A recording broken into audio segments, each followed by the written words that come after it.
If I had locked both doors, none of this would have happened. That's the thought that still wakes me up at night. I was 15. It was my first real babysitting job. Not watching a cousin for an hour. This was paid. Family friends, safe neighborhood, big clean house with white walls and soft yellow lights. Mark and his wife Dana had a 5-year-old son named Charlie. Sweet kid, small voice, big eyes. "Lock both," Mark said before they left. He pointed at the back door, top lock and bottom lock. I nodded like I understood everything about the world. They left at 7. Charlie and I played cards, then a simple video game where no one could die. I made him mac and cheese and nuggets. He ate in front of the TV. I felt proud of myself. I was doing well. Easy money. By 8:30, he was in bed upstairs. His room sat at the end of a long hallway. Closet with sliding doors. Tall laundry basket in the corner. Small nightlight glowing yellow. "Can you stay in the hall for a minute?" he asked. I stood outside his door, listened to him move under the blankets. After a while, it got quiet. I left his door slightly open, just like his mom said. I went into the guest room and turned on the TV. About 40 minutes later, I heard soft steps. Charlie stood in the doorway holding his stuffed bear. "Chris," he whispered. He looked scared. "There's a noise in my closet." I smiled. "Houses make sounds." He shook his head fast. "It was scratching."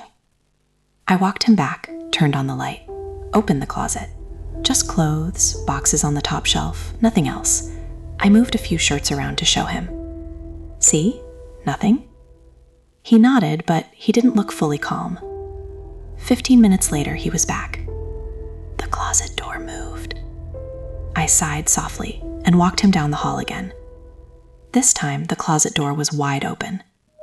My stomach dropped. I knew I had closed it. "Why did you open it?" I asked. "I didn't," he said. And he looked like he meant it.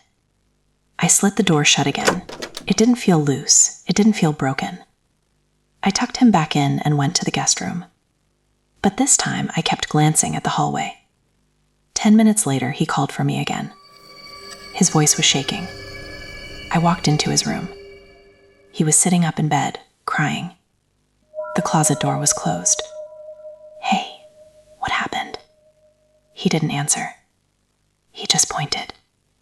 Toward the corner of the room, behind the tall laundry basket. At first, my brain didn't understand what I was seeing. Then I saw a shoulder. Then shoes. Then eyes. A man was crouched behind the basket, pressed against the wall, trying to make himself small. His eyes were locked on me. Everything inside me went cold. I didn't scream. I grabbed Charlie, pulled him out of bed, and backed toward the door without looking away from that corner. The man didn't move. Not at first. Like if he stayed still enough, we would forget he was there. I ran to the guest room, locked the door, dialed 911 with shaking hands. "There's a man in the house," I whispered. "He's in the kids' room." We waited. Every second felt like the door would explode open.